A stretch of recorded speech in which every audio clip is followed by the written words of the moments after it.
Il maîtrise la joute oratoire et l'art de persuader.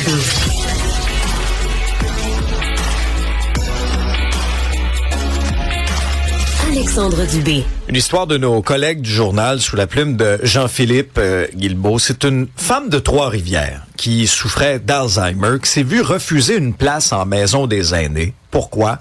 Parce que son état aurait été jugé trop lourd. Et là, son mari déplore la situation. Maître François-David Bernier est avocat et analyste judiciaire. Bonjour, Maître Bernier. Bonjour. Sur le plan de la loi, est-ce que c'est légal de refuser un aîné parce que son cas est jugé trop lourd? Dans ce cas-là, ce qu'il faut comprendre, c'est que c'est pas un CHSLD. Je me posais la question, si c'était dans un CHSLD, ça serait pas légal. On est obligé de prendre la personne malgré la gravité du cas. Mais ici, on parle d'une maison des aînés. Et là, théoriquement, si elle n'a pas les ressources adéquates, elle peut refuser. Mais c'est quand même questionnable. Tu sais, ça amène un plus gros problème, disons, ce cas-là, parce que moi, j'ai vu, et souvent, c'est dans les régions, là, il y a une problématique là, concernant autant les CHSLD, des fois, qui sont fermés, ou les maisons d'aînés qui n'ont pas la capacité de recevoir certaines personnes. Il faut voir ça, hein, tu sais, tout le monde va vieillir, tout le monde va un jour peut-être avoir des besoins. Et c'est ça qui est frustrant. On a vu des fois des villes, j'avais eu un cas avec la ville de Bedford où est-ce qu'il avait fermé le CHSLD.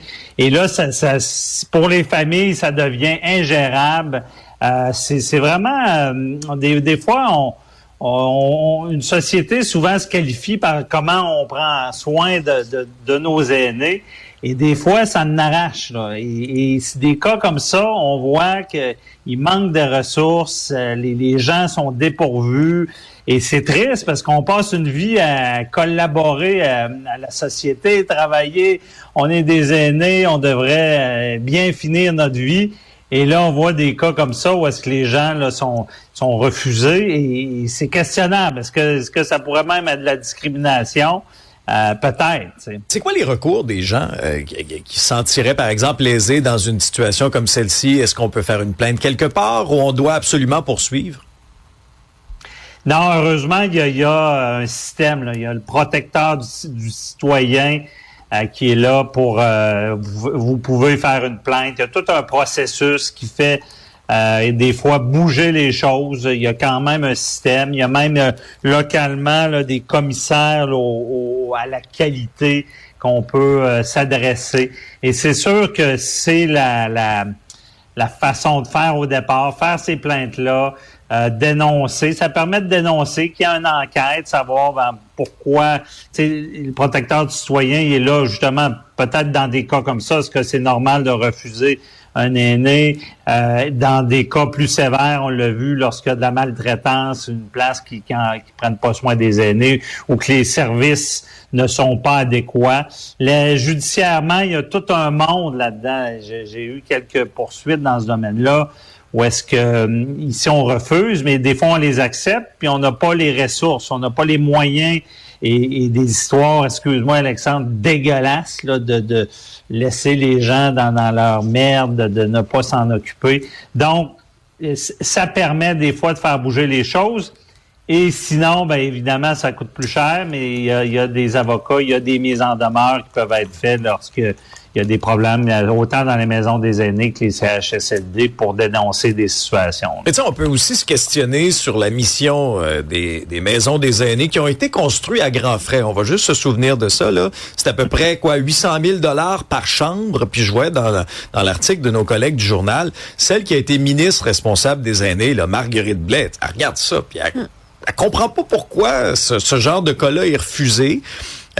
Pourquoi on voudrait n'y avoir que des personnes moins malades, dit-elle, ou moins lourdement en perte d'autonomie. Et elle rappelle que le but initial, c'était pour accueillir tout le monde. Elle parle même de dérive du but visé. C'est quand même pas rien, là.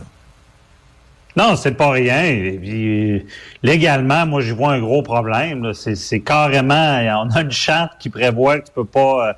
selon la condition, un handicap, la condition médicale. Et là, tout d'un coup, on va se mettre à être piqué puis dire, toi, t'es correct, toi, t'es trop avancé à se mettre à choisir comme ça. Je pense que c'est pas digne d'un système là, qui permet là, avec une maison des aînés qui est fait justement pour agir comme un CHSLD. Certainement, c'est problématique, puis comme je vous dis, c'est certainement pas légal vis-à-vis d'une forme de discrimination qui est installée. Après ça, qui détermine? C'est sûr qu'on veut pas non plus qu'ils prennent ces gens-là s'ils n'ont pas la capacité. Parce que des fois, une personne qui est trop sévèrement malade ou avancée dans sa maladie, c'est sûr que si ça défait tout ce système-là, mais encore là, qui détermine ça? Comment on fait? Comment on refuse? Je pense que c'est ça que le mari décrit, disant « je sais pas trop quoi faire avec ça ». C'est quand même particulier. Et c'est sûr que on va parler aux politiciens. Là, je vous dis, là, il y a un réel problème avec comment on traite nos aînés au Québec.